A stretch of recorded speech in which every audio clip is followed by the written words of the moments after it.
सभी साथियों को मेरा नमस्कार। और आज की जो क्लास है उसको हम डिस्कस कर रहे हैं, फ्रांसिस बेकन के साथ स्टार्ट कर रहे हैं। फ्रांसिस बेकन साहब की अगर लाइफ स्पेन की अगर मैं बात करूं तो इनका जो लाइफ स्पेन रहा है वो रहा है 1561 से 1626 तक ये इनका लाइफ स्पेन रहा है। बात कर दी जाए इनके बर्थ की तो इनका बर्थ जो हुआ था वो हुआ था 22 जैन 1561 में, यॉर्क हाउस लंदन में हुआ था।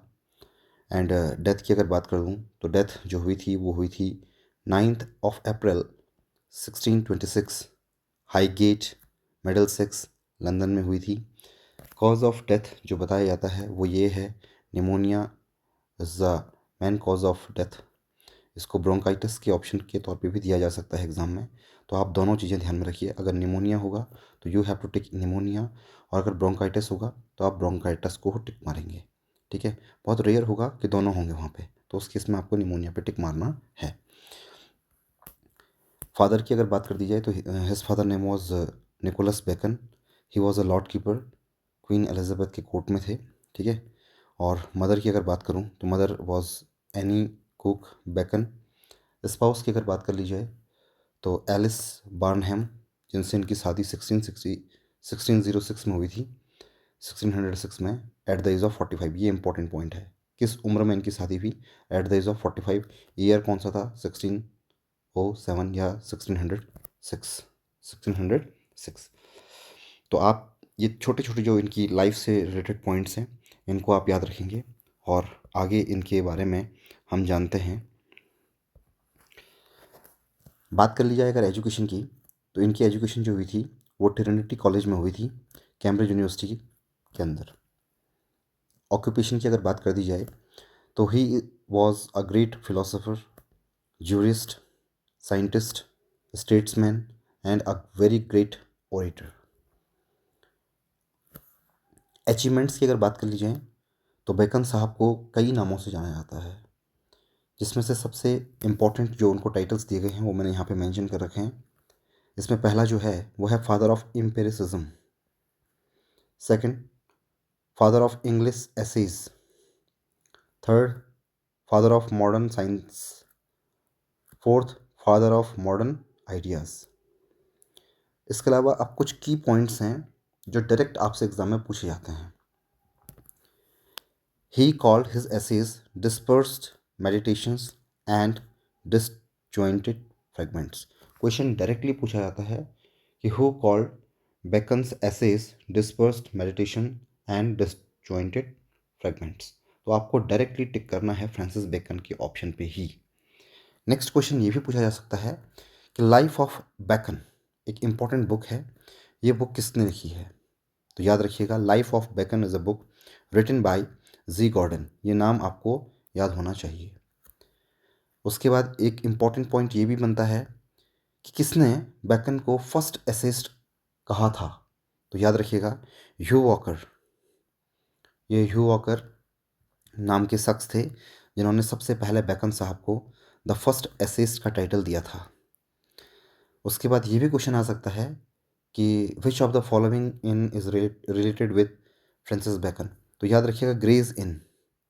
ग्रेज इन वो जगह थी जहाँ पर फ्रांसिस बेकन साहब ने एज ए बैरिस्टर की प्रैक्टिस की थी। तो he was associated with Gray's Inn and practised as a barrister there. Next point की अगर बात कर लूँ मैं, अब इनके कुछ पॉलिटिकल करियर पे हम नज़र डालते हैं। पॉलिटिकल करियर की अगर मैं बात करूँ तो 1584 से शुरू होता है, when he was appointed as member of parliament. MP बने थे ये 1584 में। 1604 में ही वॉज नाइटेड, और जब नाइटेड, अगर किसी इंसान को नाइट हुड की उपाधि मिल जाती है तो उसके नाम के आगे सर जुड़ जाता है। तो now his name was Sir Francis bacon.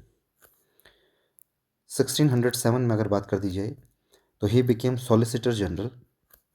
1613, 6 साल के बाद में वो अटॉर्नी जनरल बन जाते हैं। एंड 1618 में ही बिकेम लॉर्ड चांसलर। और ये जो स्पैन रहा है लॉर्ड चांसलर वो कितने साल रहे, कब से कब तक रहे, ये भी क्वेश्चन पेपर में बन सकता है। तो याद रखिएगा 1618 से लेकर के 1621 तक 3 साल का वो टेन्योर था जब he worked as lord chancellor. और उस टाइम पे इनको एक स्पेशल टाइटल दिया गया था, वो टाइटल था बैरोन वेरुलम। ये जरूर याद रखिएगा कि ये टाइटल किसको दिया गया है, कब दिया गया था, किस ड्यूरेशन पे दिया गया था। तो ये सारी चीज़ें मैंने आपको बता दी हैं कि 1618 में ही बिकेम लॉर्ड चांसलर, कब तक रहे, 1621 तक रहे, और उस दौरान इनको एक स्पेशल नाम से जाना जाता था, वो था बैरोन वेरुलम। नेक्स्ट अगर बात कर ली जाए तो 1621 इनके लाइफ का एक ऐसा फेज़ रहा है जहाँ पर he was accuse for charge of bribery and corruption. तो करप्शन और ब्राइबरी का जो चार्ज था इनके ऊपर वो कब लगा था, 1621 में। अब जो इम्पोर्टेंट क्वेश्चन बनते हैं यूकेपीएससी में, उनमें सबसे पहला क्वेश्चन ये होता है, किसी भी राइटर को अगर आप पढ़ेंगे कि which was the first work written by this, तो फर्स्ट बुक की अगर बात कर दी है तो वो ज़रूर आप याद रखिएगा। अगर इंग्लिश की फर्स्ट बुक की बात पूछेगा तो याद रखिए नाम होना चाहिए the advancement of learning. The advancement of learning was the book which was published in English language and it was the first book written by Francis Bacon. 1605 में ये बुक पब्लिश होकर के आई थी। अगर क्वेश्चन में पूछा जाए कि फर्स्ट लैटिन बुक कौन सी है, तो याद रखिएगा उस टाइम पे आप द एडवांसमेंट ऑफ लर्निंग पे टिक नहीं मारेंगे। That time you will have to go for Novum Organum. Novum Organum 1620 में लिखी गई बुक थी, पब्लिश भी हुई थी। तो ये वाली बुक को आप याद रखिएगा, फर्स्ट लैटिन बुक नोवेम ऑर्गेनम। उसके बाद ये क्वेश्चन बहुत ट्रेंडिंग क्वेश्चन होते हैं यूकेपीएससी के या किसी भी एग्ज़ाम के, कि अनफिनिश्ड वर्क कौन से हैं, which of the following is an unfinished work of Francis Bacon. 4 option दे देगा और उस ऑप्शन में आपको ध्यान रखना है। अगर इंग्लिश की बात करेगा तो इंग्लिश वाली बुक जो अनफिनिश्ड रही है वो रही है द न्यू एटलांटिस, जिसको कि एक टाइटल और दिया गया है, सेकेंड यूटोपिया भी इसको कहा जाता है। और अगर बात कर दी जाए लैटिन बुक की, तो लैटिन बुक रही है सिल्विया सिल्वर्नम। ये बात आपको याद रखनी है कि लैटिन बुक कौन सी है और इंग्लिश बुक कौन सी है। उसके अलावा एक इम्पॉर्टेंट पॉइंट और है कि कौन सी बुक इनकी साइंस के ऊपर बेस्ड है, बिकॉज इनको फादर ऑफ मॉडर्न साइंस कहा जाता है। तो यूं ही तो नहीं कहा जाता होगा, कुछ ना कुछ उत्कृष्ट कार्य उन्होंने वहाँ पे किया होगा। He has played a significant role there. तो एक बुक इनकी रही है, वो बुक रही है Insta ratio Magna. Insta ratio Magna is a book which is completely based on science. ठीक है, तो ये पॉइंट आपको अपने पास अपने माइंड में रखने हैं। साथियों अब बात कर लेते हैं इनके द्वारा जो इम्पोर्टेंट वर्क्स हैं। तो फर्स्ट जो वर्क है इनका जिसको हम डिस्कस कर रहे हैं वो है the advancement of learning. The advancement of learning जो ये बुक थी ये 1605 में आई थी, और इसका जो फुल टाइटल है वो पूछा जा सकता है। जो फुल टाइटल था वो था of the proficiency and advancement of learning divine and human. ये इसका पूरा टाइटल था। पूछ सकता है, 4 ऑप्शन बना के दे देगा और बोलेगा कि कौन सा इसमें सही टाइटल है। तो याद रखना है of the proficiency and advancement of learning divine and human, ये जरूर याद रखिएगा।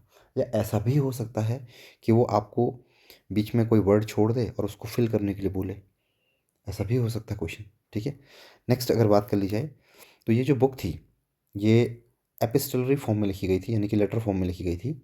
और किसको लिखी गई थी, किंग जेम्स फर्स्ट को। ठीक है, बात कर लेते हैं इसी बुक के बारे में। इस बुक में वो बात करते हैं ह्यूमन अंडरस्टैंडिंग की और उसको 3 पार्ट्स में डिवाइड करते हैं। ही डिवाइडेड ह्यूमन अंडरस्टैंडिंग इनटू, आएगा यहाँ पे, इनटू 3 पार्ट्स, इनटू 3 पार्ट्स। और 3 पार्ट कौन कौन से थे, फर्स्ट पार्ट है history, second part poetry, third part philosophy. History के अंदर क्या क्या चीज़ के बारे में बात करते हैं, तो it is related to man's faculty of memory. याद रखिएगा मेमोरी वर्ड जहाँ पे होगा वो हिस्ट्री से रिलेटेड होगा। ठीक है, faculty of memory, man's faculty of memory, वो है हिस्ट्री वाले पार्ट में। बात करेगा अगर पोइट्री की, तो पोइट्री वाले में क्या होगा, इमेजिनेशन की बात करेगा। तो it is related to man's faculty of imagination. ठीक है, फिलोसॉफी की अगर बात कर ली जाए तो related to the man's faculty of reason. Right. तो ये इंपॉर्टेंट 3-4 पॉइंट्स आपको इस बुक से रिलेटेड याद रखने हैं पब्लिकेशन ईयर के साथ साथ। ये 2-3 पॉइंट आप ज़रूर अपने पास अपने माइंड में रखिएगा। नेक्स्ट चलते हैं, और नेक्स्ट जो बुक हम डिस्कस आपके सामने कर रहे हैं, नेक्स्ट वर्क की अगर बात कर दी जाए तो वो है Insta ratio Magna. Insta ratio Magna it was published इन 1620। अब ये जो बुक है ये लैटिन लैंग्वेज में लिखी गई है, पहला पॉइंट तो ये बनता है। ठीक, दूसरी बात, लैटिन लैंग्वेज में लिखी गई फर्स्ट बुक है ये। उसके बाद याद रखना है कि ये बुक 6 पार्ट्स में डिवाइड है, 6 बुक्स में ये डिवाइड है, सब डिवीज़न हुआ है इसका 6 पार्ट में। इस बुक में क्या बात की गई है, ये खास तौर पे एक अगर बात की जाए तो ही planned this in imitation of divine work. ये एक डिवाइन वर्क माना जाता है, द वर्क ऑफ 6 डेज। और ये 6 डेज किससे रिलेटेड हैं? दिस इज़ जिसमें बताया जाता है कि creation as defined in Bible. Bible में जो 6 डेज की जो लाइफ है और उसके बाद जो 7th डे होता है उसको रेस्ट की फॉर्म में माना जाता है, जो कि हम देखते हैं कि Monday, Tuesday, Wednesday, Thursday, Friday, Saturday और लास्ट में जो रेस्ट का डे होता है वो संडे माना जाता है। तो इसी टाइप का कुछ कॉन्सेप्ट इस बुक में पहले वो दे चुके थे। अब जो 7th डे होता है, 7th डे को रेस्ट का डे माना जाता है, डे ऑफ रेस्ट, इसी को हम सबात भी कहते हैं। तो ये बहुत इंपॉर्टेंट पॉइंट है कि इस चीज़ का डिस्कशन ये किस बुक में करते हैं। तो याद रखिएगा, इंस्टा रेशियो मैग्ना 1620 में पब्लिश होती है, 6 पार्ट्स में है। 6 पार्ट्स में डिवाइन वर्क के बारे में बताते हैं कि देखिए इसमें भी वही है कि जैसे हमारे हिंदू माइथोलॉजी में अगर बात कर दी जाए तो सोमवार को हम किसी देवता की पूजा करते हैं, मंगलवार को हनुमान जी की पूजा होती है, ऐसी बुधवार, बृहस्पतिवार, शुक्रवार, शनिवार, शनिवार को शनिदेव की पूजा होती है। तो हर डे हमने डेडिकेट कर रखा है पर्टिकुलर गॉड को, है ना। तो उसी हिसाब से लास्ट में जो संडे होता है उसमें हम सूरज भगवान की पूजा करते हैं, रविवार सूरज के नाम पे उसको रखा गया है। तो that was day of rest. तो कुछ कुछ मिलता जुलता कॉन्सेप्ट इसका वहाँ से भी लिया गया है। नेक्स्ट बात कर लेते हैं न्यू अटलांटिस की। New Atlantis was a book जो कि 1627 में पब्लिश होती है, और इस बुक के बारे में याद रखिएगा, इसको सेकंड यूटोपिया भी कहा जाता है, इसको बैकोनियन यूटोपिया भी कहा जाता है। ठीक है, इस बुक के अंदर क्या है वो आपको बताते हैं। He tells how by an accident a ship's party comes to a land in which there was a great college of science. तो ये साइंस से रिलेटेड एक बुक है। जब एक्सीडेंटली एक शिप में सवार कुछ लोग एक लैंड पे आते हैं और वहाँ पर एक बड़ा कॉलेज देखते हैं, वो कॉलेज किसका होता है? साइंस से रिलेटेड होता है। तो वो जिस लैंड पे आते हैं, इस बुक में एक सिटी का नाम मेंशन है, वो नाम मैंने यहाँ पे लिखा है, बेंसलम। बेंसलम सिटी को ही यूटोपियन सिटी का कॉन्सेप्ट यहाँ पे दिया गया है।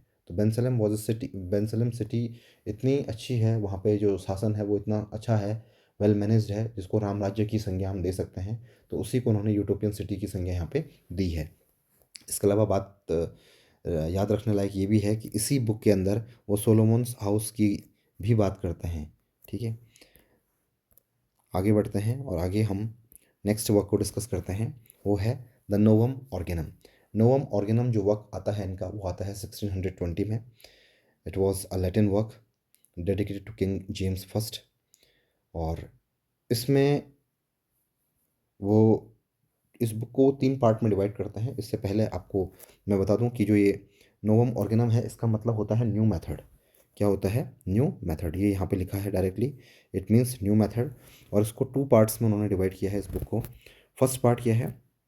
On the interpretation of nature and empire of man. यहाँ पे एम्पायर की बात करता है। ठीक है, और सेकंड पार्ट जो है उसमें रेन की बात करता है।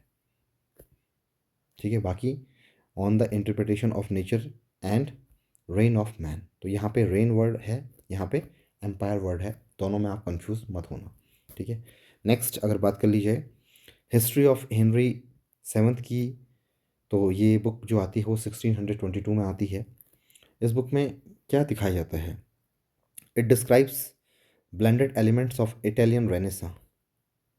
इटालियन रेनेसा, इसके साथ साथ क्लासिकल एंटिक्विटी को भी ये बुक शो करती है, एंड इंग्लिश हिस्टोरियोग्राफी को भी ये बुक अच्छे से डिफाइन करती है। और एक और बुक की अगर बात कर ली जाए तो वो है इनकी मेडिटेशन सेकारे।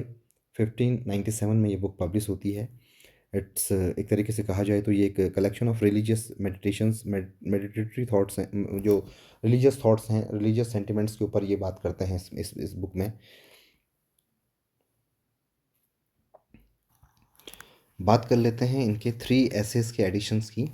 तो फर्स्ट जो एडिशन आया था इनका वो आया था 1595 में, जिसमें 10 एसेस थे, और ये 10 के 10 एसेस जो थे वो मोस्टली क्रिश्चियन मेडिटेशंस के ऊपर थे, जिसमें बताया गया था कि इवल एंड गुड, मतलब अच्छे और बुरे के बीच में क्या चीज़ें होती हैं, मतलब ऐसी स्टोरीज थी, ऐसी बातें उसमें बताई गई जिसमें कि अच्छे और बुरे को दिखाया गया है, और अच्छाई की हमेशा बुराई पे जीत को दिखाया गया है। सेकंड जो एडिशन था वो 1612 में आता है, जिसमें 38 एसेस थे, और इन 38 एसेज में जो इम्पोर्टेंट एसेज रहे हैं उसमें of death, of religion, of life, of nobility, of dispatch, of friendship, of ambition, of young man and age, of beauty, of nature and man, of custom and education, of fortune, और एक of vain glory and of praise. बहुत सारे इस type के assess इस addition में आए थे।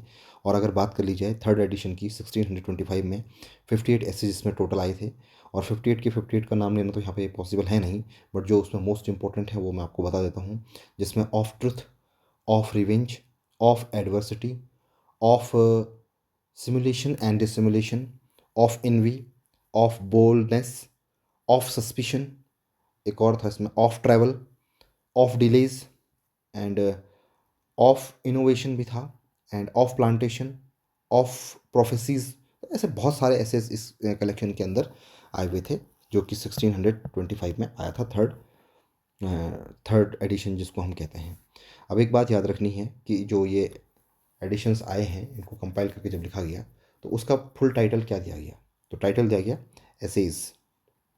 स्पेलिंग जरूर देखिएगा आप, स्पेलिंग लिखी गई है ESSAYES, एसेज, और उसके आगे लिखा आता है religious meditation places of persuasion and dissuasion, seen and allowed. तो ये चीज़ें थोड़ा पेपरों में पूछी तो नहीं जाती हैं, बट अपने नॉलेज के लिए याद रखने के लिए बहुत ज़्यादा ज़रूरी बन जाती है। हाँ, एग्ज़ाम में क्या पूछा जा सकता है, हो सके वो ऐसा क्वेश्चन बना के दे दे जिसमें एडिशन लिख के दे दे फर्स्ट सेकंड थर्ड, और यहाँ मैच करने के लिए दे दे कि कितने नंबर ऑफ एसेस किस एडिशन में आए थे, ऐसा हो सकता है। या डायरेक्ट पूछ ले कि थर्ड एडिशन कब पब्लिश हुआ या सेकंड एडिशन कब पब्लिश हुआ, तो ये क्वेश्चन का टाइप हो सकता है। बात कर लेते हैं नेक्स्ट वर्क की। तो बात कर लेते हैं इनके एक और इम्पोर्टेंट वर्क की, वो है the wisdom of the ancients, जो कि 1609 में आता है। इसका जो लैटिन नेम है, एक्चुअल में पहले लैटिन लैंग्वेज में लिखा गया था, then it was translated into English. उसका नाम था, लैटिन नेम जो है वो है डे सेपेंटिया वेंटरनम। ठीक है, तो इस बुक में है क्या, इस बुक में पहली बात तो ये है कि it opens with 2 dedications. Number 1 earl of Salisbury, number 2 university of Cambridge की यहाँ पे बात होती है। ठीक है, पहले बात ये रखना कि earl of Salisbury and university of Cambridge, तो ये दोनों की जो डिस्कशन, मतलब जो जो भी इनका डिस्क्रिप्शन है वो हमें इस बुक के अंदर मिलता है। एक और चीज़ याद रखनी है कि इस बुक के अंदर क्या चीज़ बताई गई है वो याद रखेंगे आप, वो है hidden meaning and teachings behind ancient Greek peoples.